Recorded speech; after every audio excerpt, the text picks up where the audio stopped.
Hi there, and a very warm welcome to Season 6, Episode 38 of People Soup. It's Ross McIntosh here. Because fear is something to be afraid of. So I can't be afraid. I need to be afraid of being afraid. If I let myself be in a situation in which these emotions might show up, I will hurt someone.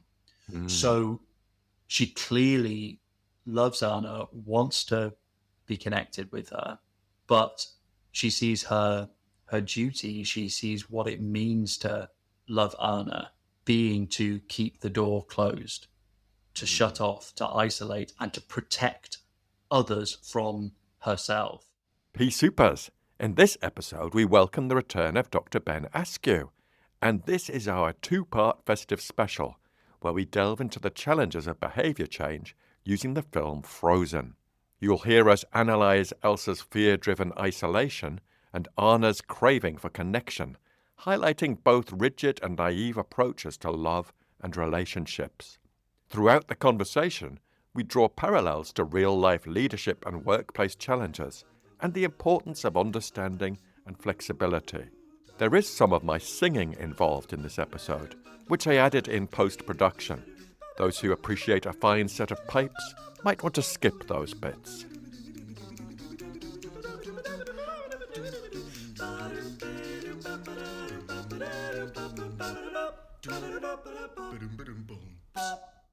Thanks for tuning in, folks. People Soup is a podcast that mixes stories, science, and a sprinkle of daftness to explore what helps people thrive at work and beyond. Our mission is to give you the ingredients for a better work life through insights and stories grounded in behavioural science, especially acceptance and commitment therapy and other evidence-based approaches.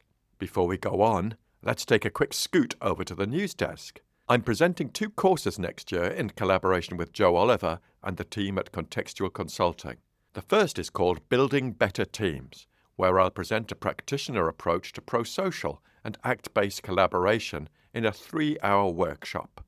Collaboration and cooperation are the foundation of successful teams, but achieving them can often feel elusive. The pro-social approach offers a cutting-edge, evidence-based framework that integrates the principles of ACT, evolutionary science, and Eleanor Ostrom's Nobel Prize-winning core design principles. I'll introduce you to the approach, my experience of using the approach, and the core tools. The second is called Leading with Purpose, ACT Strategies for Resilient and Authentic Leadership. This one is over 3 sessions, and I'll introduce you to fresh and practical approaches to support leaders, showing how key skills rooted in behavioural science can help them develop and sustain their authentic leadership style. These skills are designed to enhance resilience, focus, and effectiveness, while supporting leaders to navigate the pressures and complexities of modern workplaces with clarity and purpose. You'll find the details for both of these courses in the show notes, or over on contextualconsulting.co.uk. And finally, I'm in planning and testing mode for the creation of a private podcast stream for ACT practitioners, and there'll be more news on that in the new year. So, it's time to get a brew on and have a listen to me and Ben reflecting on the challenge of change in Arundel.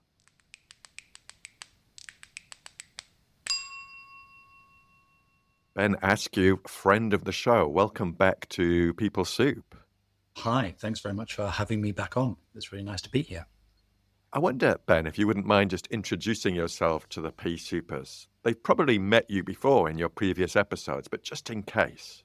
Sure. My name's Ben Askew, and I used to work for a long time as an actor. I work now more as a writer, director, and acting teacher.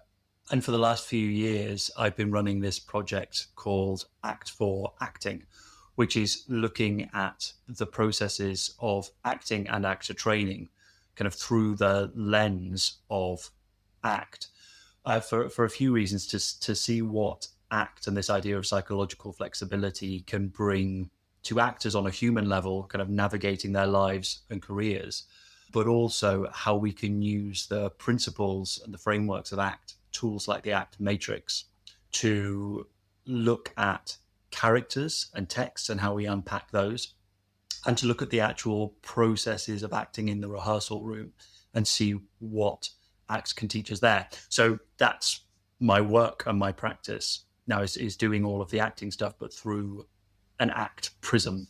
Hmm. And it's well worth following, Ben, on, I would say, Instagram, Ben. That's where that's where you pop up most for me. Yes, Instagram, Act for Acting on Instagram. I've recently branched out. I've just started, in fact, a YouTube channel, which is also at Act for Acting, to talk about the kind of tools we're using and just starting to do things like talk about films and Shakespeare characters from an act perspective. So that's a good place if you're interested to find out more about me and my work. Well worth following and subscribing, folks. So, in Ben's previous guest slot on the show, he talked about his work, and we actually had a bonus episode on the Shakespeare play Macbeth. Mm-hmm. But today, this is kind of our Christmas gift to you, our Christmas special, if you like. And we want to talk about the challenge of behaviour change, how behaviour change can be really difficult at times. And we want to do this through the medium of a well-known film called Frozen. Now, I've watched the film when it came out, and I've watched it a couple of times more recently to prepare for this episode, and I really enjoyed it. But I'm guessing, Ben, you've probably watched it a heck of a lot more times than I have. Probably, well, probably there's quite a few parents out there that have seen it at least as much as I have. I went through it's a couple of years ago now when my daughter watched it over and over and over again, and so I haven't seen it as frequently recently as I once did. But it's always kind of had a bit of a special place for me because I think as I was learning about ACT and really getting into that, it also coincided with my daughter loving the film and wanting to watch it over and over again and sing Let It Go at every opportunity. So I was sort of already seeing it through that lens as I was watching it with her or just having it on around me, whether I wanted it or not. And it's such a great example to think about from an act perspective, because the whole premise, though, from the title, right, Frozen, is about what it means to be stuck. And what we talk about in ACT and what ACT looks at is how we get stuck and how we get unstuck. So the film speaks to ACT and ACT speaks to the film. So they've always felt somewhat connected for me. Lovely. And absolutely agree. And just as a side note, I've seen that Ben's put a shout out on Instagram asking people if they would like him to look at any particular film or production through the ACT lens. And I can see there's a fair few suggestions on there. I threw in my own of Legally Blonde, one of my favourite films. It's a masterpiece. And also the film of the musical Fiddler on the Roof, which was probably just another excuse that hope that you might talk about it in the different characters. But I digress.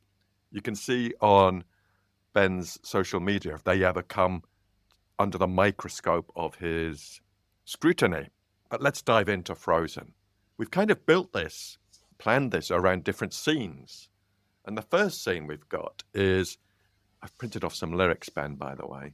Wonderful. Because the first scene for me is represented by the song of Do You Want to Build a Snowman, where Anna is knocking on Elsa's door saying, Elsa, do you want to build a snowman? Come on, let's go and play. I never see you anymore. Come out the door, it's like you've gone away. We used to be best buddies, and now we're not. I wish you would tell me why. Do you want to build a snowman?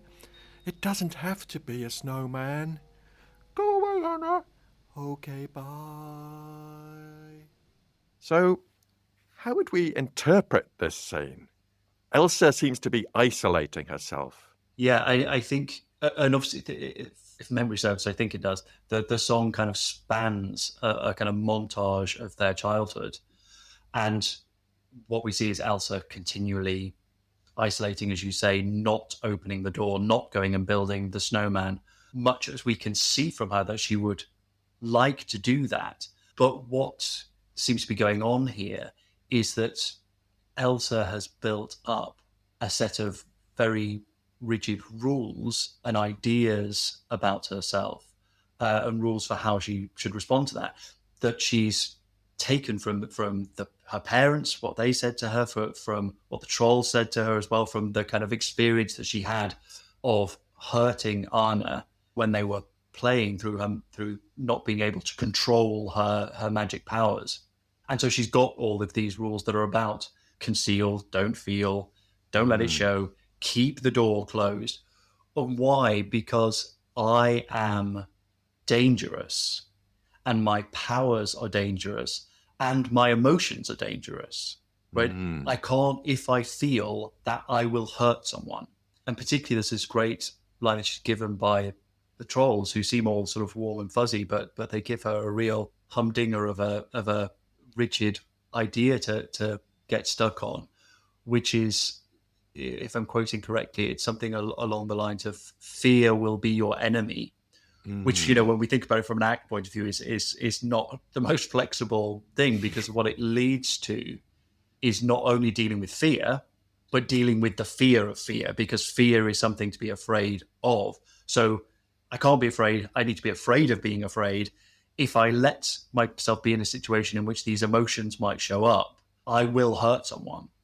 So she clearly loves Anna, wants to be connected with her, but she sees her duty. She sees what it means to love Anna being to keep the door closed, to shut off, to isolate, and to protect others from herself.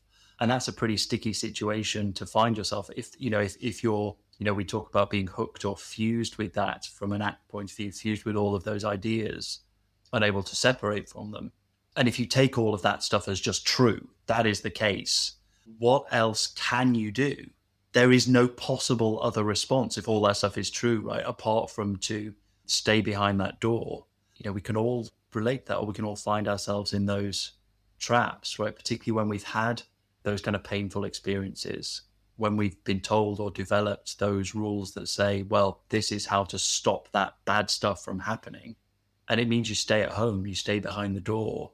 And it's very difficult to change then. It's very difficult to take risks. And I'm sure in your work, you must encounter some things that are similar, maybe in terms of how people approach their relationships at work. I can certainly think of the ways that can play out for actors, right? I don't want to put myself, and actors in training particularly, maybe I don't want to risk, I don't want to be vulnerable because there's something that's dangerous for me, it's dangerous for other people. So I stay closed off. And it kind of works, right? That's the thing, it works, which is another kind of classic act thing on it, is that we know that the long-term consequences are that this is hugely damaging for her relationship and for Anna. But in the short term, if the idea is I keep the door closed and bad stuff doesn't happen, that immediate bad stuff doesn't happen, right? Every time she, in effect, refuses to open the door, the lack of disaster reinforces that behavior, right? If we're talking in those kind of behavioral terms. So how can you change? Why would you change? Because it's working in that immediate sense. Beautiful. Yeah. Thanks for unpacking it. Yeah, I absolutely agree that avoidance protects in the short term. Yeah. But in the long term, it's really damaging to both of those sisters. As you were talking, an example popped up for me of a scenario at work that might resonate with some people. I'm thinking of a coaching session I had earlier this week.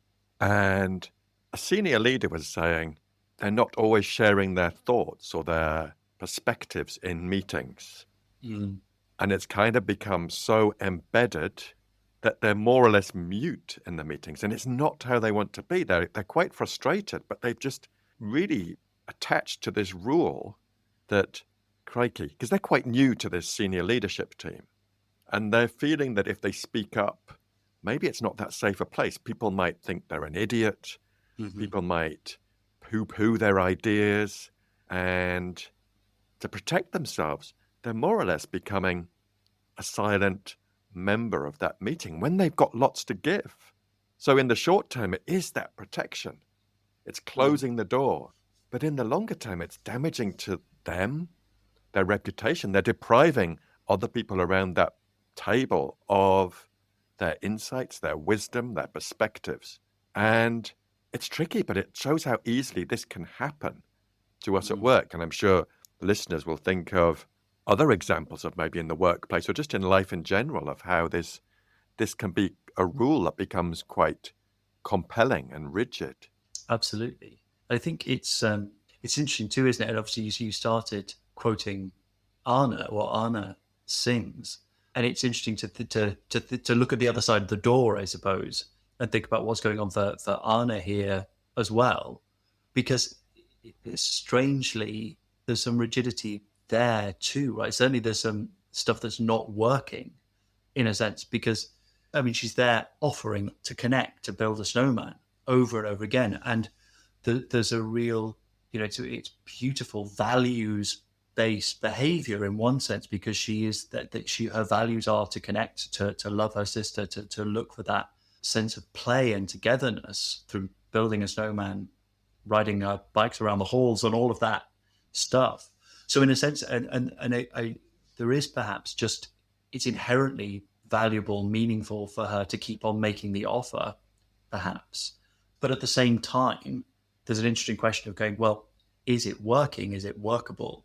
Is it a form of ineffective persistence? When we keep on just doing the same thing over and over again. But I think it's really tricky with Anna, because for one thing, we've got to bear in mind that she's a child. And the other thing is her stuckness, I guess. So much of it does exist for her within the context, because there's a real question of going, what else can she do? Because she is shut off from the world. She's shut off from Elsa. What choices does she have? What could she do that was more workable, that moved things forward for her? And say, particularly as a child in that situation, what actually do you do? So in a sense, it's certainly stuck, but it's kind of tricky maybe to think about, would we say that this is Anna being rigid, or is it her being stuck in the context? I think it's a tricky one. What would one suggest from an act point of view that Anna does differently at that stage? Yeah, it's a tricky one, that, because like you say, Anna is a child and she's trying the same thing over and over again with the invitation to build that snowman, and it's not working. And to be honest, I think if we all reflect on our working lives, we might see that in some of our own behavior. Yeah. Like, goodness me, why am I trying the same old thing and wondering why the results aren't different? Yeah, I mean, say from my personal experience and the actors I work with, acting as in their workplace, which is often, sometimes it's actually being in the rehearsal room in the theatre on set. But a lot of the time for actors, you're kind of working, and life is spent kind of anywhere and nowhere, right, in that space between. And there is that thing, and that same thing of the context maybe that Anna's facing, of going, I keep on making my offer, I keep on putting myself out there, and I'm not getting what I need back. But what else can I do? How do I change the context? I can't just shift the acting industry to be different, or it doesn't feel like I can. It's one of the things I find really interesting talking about act stuff with actors, and one of the things that I think is really valuable about it is thinking about how you can find your values and things that do serve your values and that work, even if they're small steps that are meaningful things to do, even if you can't wave your magic wand and change the context to be what you would ideally like it to be. Yeah, nicely put. I'm just thinking in workplace terms of when people get promoted in a hierarchy. And through coaching, I often find when we explore together that it's really useful to pause and think about their values as the leader at this next level. Because what tends to happen is they seek the comfort and safety of doing what they did at the level they were previously at, because they were rewarded for that, and it worked and it got them promoted, but it's not what the ask is of them at this higher level in the system. Shall we move on to our next scene? Sure, yeah. Which is Elsa's coronation and reveal of her powers. So, folks, Elsa has tried to contain her powers, years of fear and suppression, and perhaps that core fear is exposure, revealing her powers and hurting others, as we've said. And at a point during the coronation and the ceremony afterwards, she gets angry with Anna and her ice powers are unleashed. I think Yes. it's like you were saying before, Ben, it's kind of that fear of fear. She's frightened of her own emotions, leading to away moves that reinforce the very thing she's afraid of, like I am dangerous. So where do we start in unpicking that, do you think?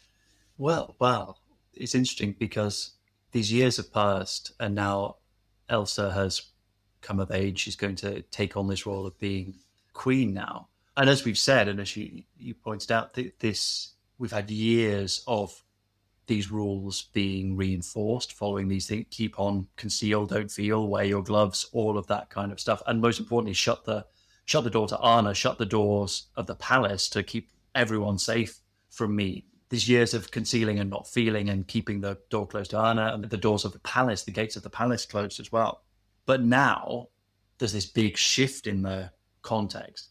And in a sense, there's these two sets of rules that she must obey, I think, because she must stick to all that stuff, keep everyone safe, conceal, don't feel, don't let it show. But she also can't fail in her responsibilities to Arundel, in her responsibilities as queen.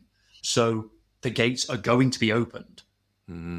She's kind of forced, or she feels forced, into a situation that is even more dangerous because it's a situation where she will be exposed, where she may feel something, where people might see. So she has to really rely on those last lines of defense, right? That kind of emotional control, the gloves, which even though she has to take off to touch the scepter and orb, or the things in the coronation ceremony. I think that's really interesting and makes me think about parallels with life, parallels with working with actors, because in a sense, the coronation day could be an opportunity for a different experience in a sense that would lead to something more flexible, right? It's a chance maybe where she could connect, where things could be different, where she can see Anna, she can see the people. But because she's already rigidly attached to all of these rules, she's not coming into that situation with that kind of curiosity to be able to explore and see how it's different.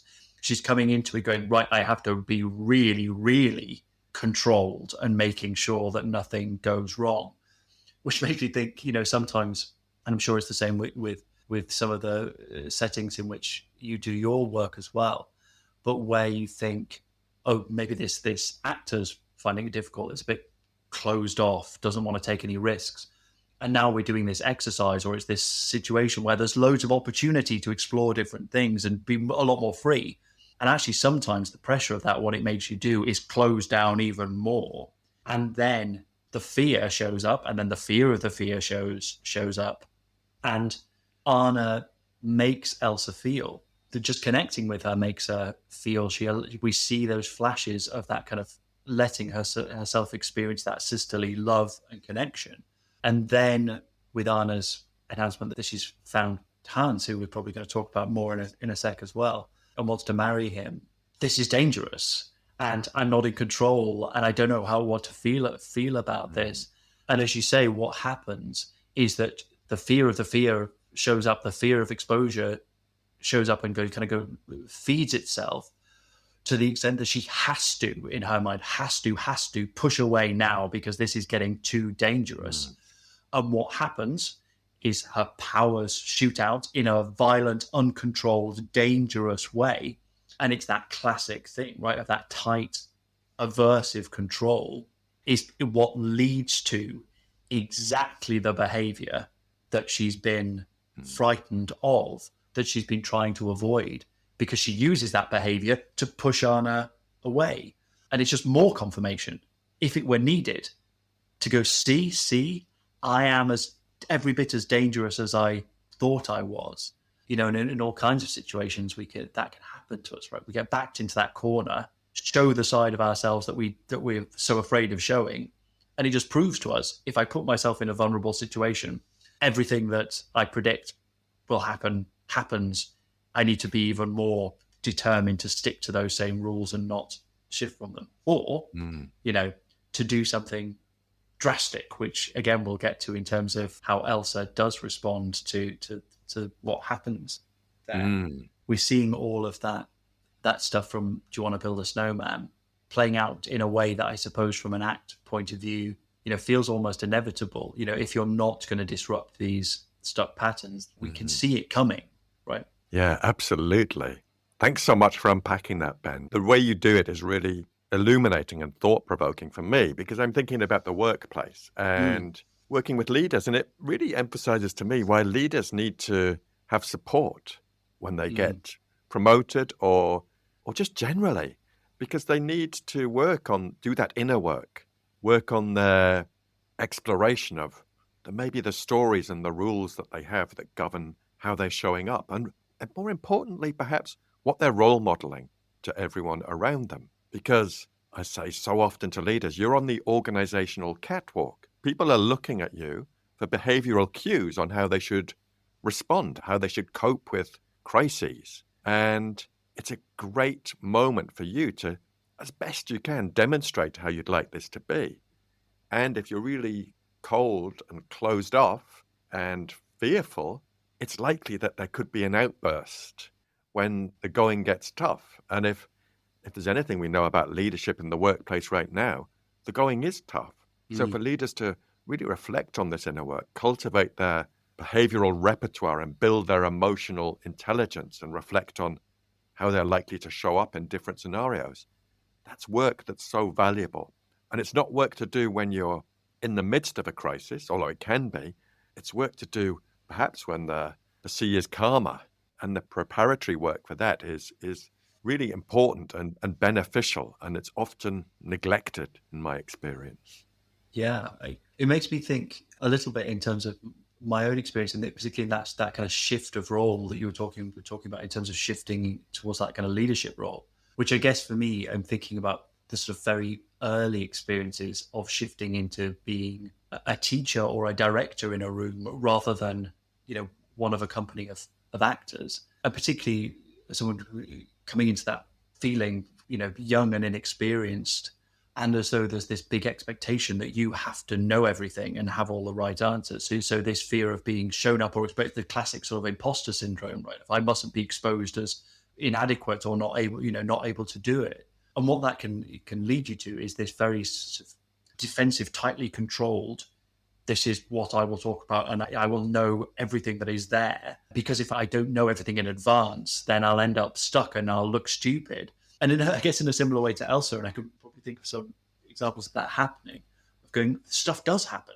Well, rather than being curious and even listening to or noticing what it is that's actually happening that wasn't in the plan, you're so busy getting tangled up in that fear of going, oh, this is exactly what I thought was going to happen.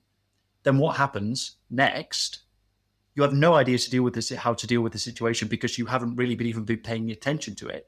You kind of don't know what to say, and it confirms it, right? Of going, see, if I let anything happen out of my control in this room, I'll be exposed. And she say what needs to happen in terms of that psychological flexibility is making that space for yourself, sometimes outside of the room, so that you're ready and willing to go into it, not knowing everything.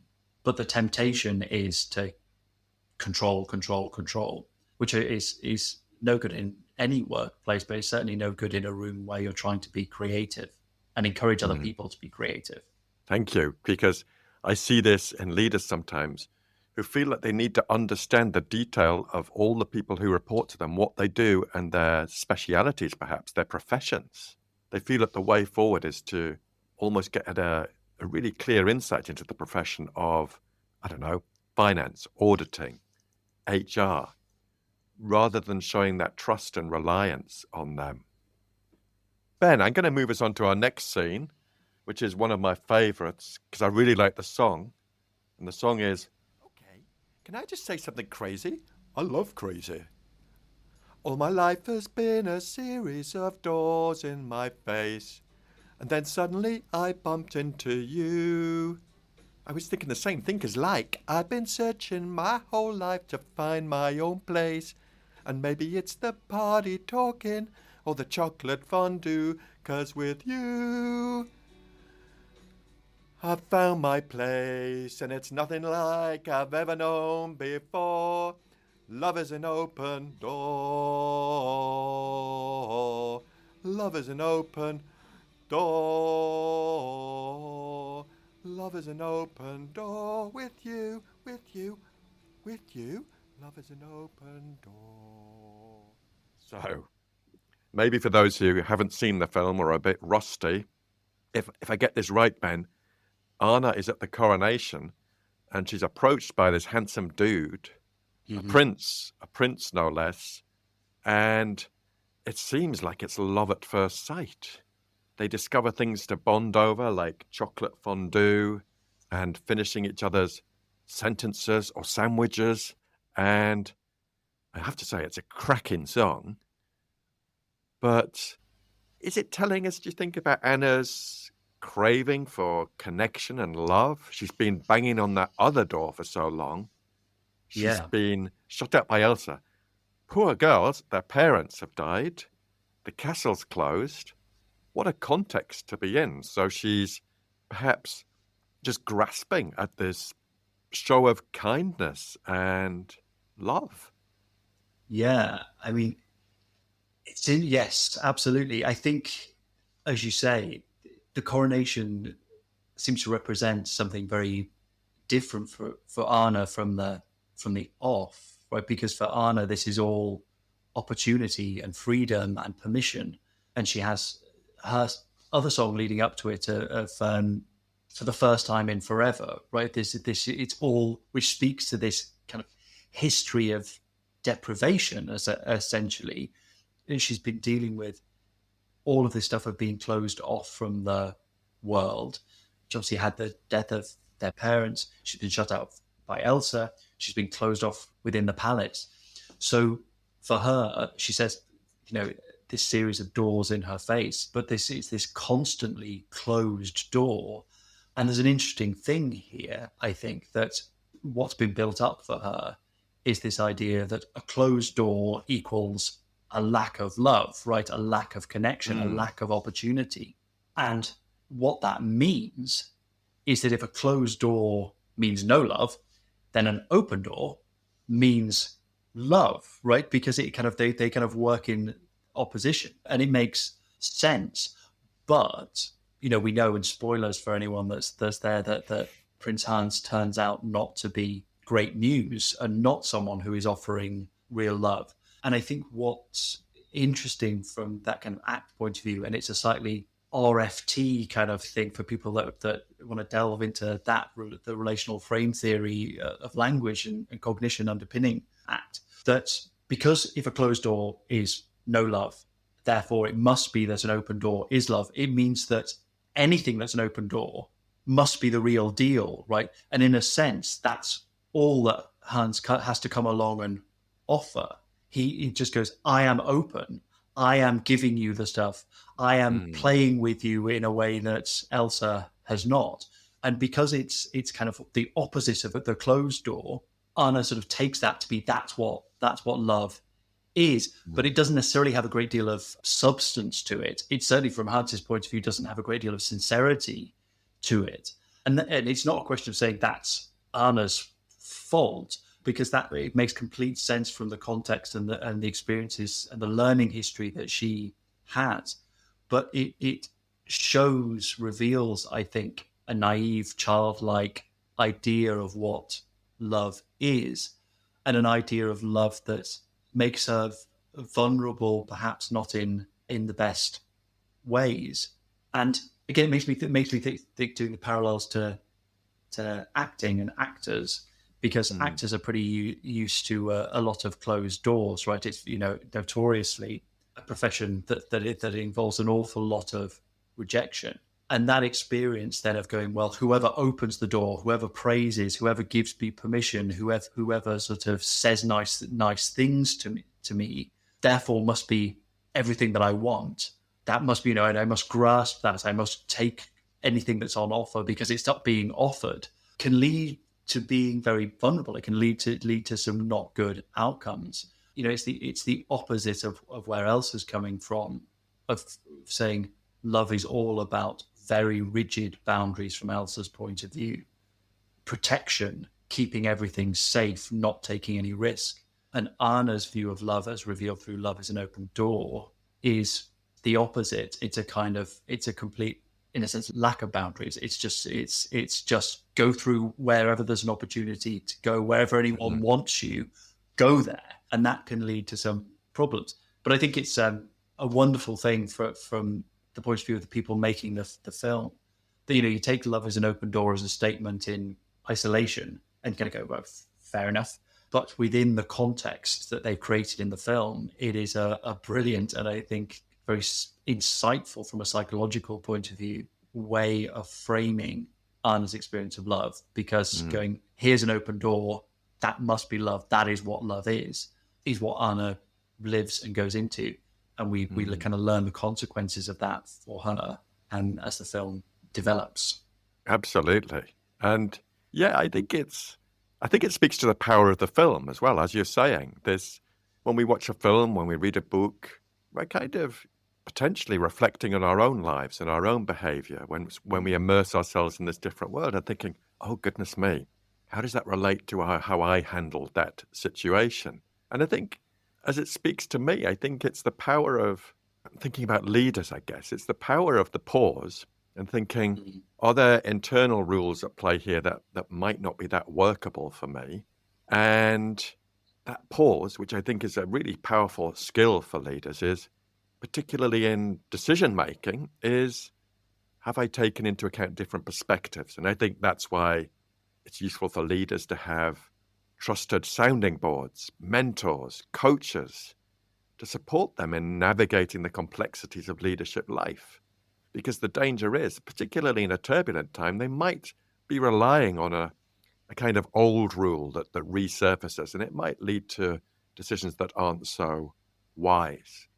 Might be how I relate it to the workplace, but it's beautiful seeing how this conversation unfolds. Yeah, I mean, I think, well, as you say, this potential, at least, that we learn about ourselves through watching and experiencing these stories, through exploring characters. And it's something I'm really interested in, that plays a big part in motivating my work with this, in the kind of two-way street of it, right? Of going that this psychology can unlock things for actors, but also that hopefully as actors and as storytellers, creating these stories and bringing that insight to how we tell these stories offers something to other people, in terms of it's an opportunity for us all to kind of reflect through character and story, because it creates this this space that, in a sense, is a kind of, it's this sort of virtual safe space where we can play with ideas and play out different scenarios and see how they might play out and think about how they play out, with the kind of freedom of it being in a fictional world. I guess the flip side of that, which is interesting, talking about how much you love the song, and I think it goes for another one we'll discuss, Let It Go, as well, is that the songs feel so good that you can easily miss what might be tricky or sticky in terms of what's going on within them. And that maybe speaks to our experience as audiences, that we get so carried away by the song that we maybe don't spot where the trick is, which is, partly what they might be trying to do to us, right? Of going, get seduced by the song in the same way that Anna is seduced by the song. So you go on that journey with her. But it also speaks to a thing within ACT, of course, of going, yes, it feels good. Yes, it feels good. But sometimes the most workable, most values-oriented course of action isn't just the one that immediately feels good. Sometimes we can be misled by thinking, this immediately feels gratifying, it must be the right thing. And sometimes it's not. Fantastic point, Ben. Thank you. Because I guess in leadership terms, what I often talk about is sitting with the discomfort that might be surfacing. And quite often, we just want to avoid that discomfort and go, hey, yeah, I'll say yes to this proposal. Whether it's a project or whether it's a marriage proposal, and he's a handsome devil, we can be led astray by the Prince Hanses in our existence. That's it, Pea Supers. Part 1 of our reflections on behaviour change in the bag. Part 2 will appear after Christmas. You'll find the show notes for this episode at peoplesoup.captivate.fm or wherever you get your podcasts. Now, more than ever, you can help me reach more people with the special People Soup ingredients, stuff that could be really useful for them. So please If you found this episode useful, do share it with people you know. And also, if you subscribe and drop us a review, it helps us get recognised in the charts. And before I sign off, I just wanted to wish you all the best for the festive season, and thanks for all your support over this year. Thanks to Andy Glenn for his spoon magic and Alex Engelberg for his vocals. But most of all, dear listener, thanks to you. Look after yourselves, pea supers, and bye for now. Elsa? Do you wanna build a snowman? Come on, let's go and play. I never see you anymore. Come out the door, it's like you've gone away. We used to be best buddies, and now we're not.